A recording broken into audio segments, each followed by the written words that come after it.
Solo travel in 2025 is not just a thing, it's a movement.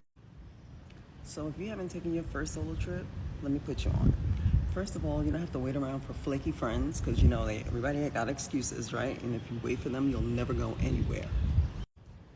And you can get up when you want, leave when you want, eat what you want, no drama. It's all about you, just being one with yourself. Post pandemic, people are realizing being alone doesn't mean you're lonely, it's freedom. Tracy Ellis Ross just dropped a whole series on solo traveling, and she is living her best life.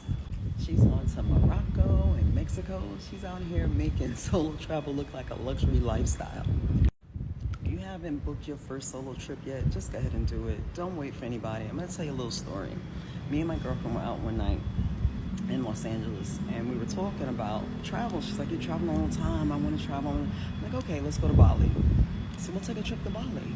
So I said, the next week I called her and I said, listen, are you ready to book that trip to Bali? And she's, hemming and hawing like, oh, I don't know. Let me get back to you, blah, blah, blah, blah, blah. So the next time I talk to her, she's like, oh, what are you doing? What's going on? And I said, oh, I just got back from Bali. I'm just unpacking my suitcase. And she's like, what? Yeah, what? That could have been you, right? But, people make all kinds of excuses not to travel. And again, it's fear, right? A lot of people have fear. Even if it's with friends, people don't want to go out of the country. But I tell you, there's a whole big old world out there outside of the United States. I'm telling you, just build up your confidence and take the trip. And you don't have to go abroad. You don't have to go to Tokyo or Spain.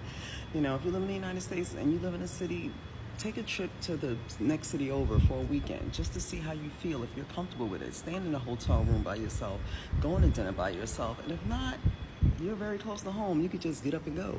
So just remember, solo travel is not about being alone. It's about showing up for yourself, right? You're going to find and discover a whole new you when you know you can do something and you don't need somebody holding your hand. Okay? Check out the link in my bio.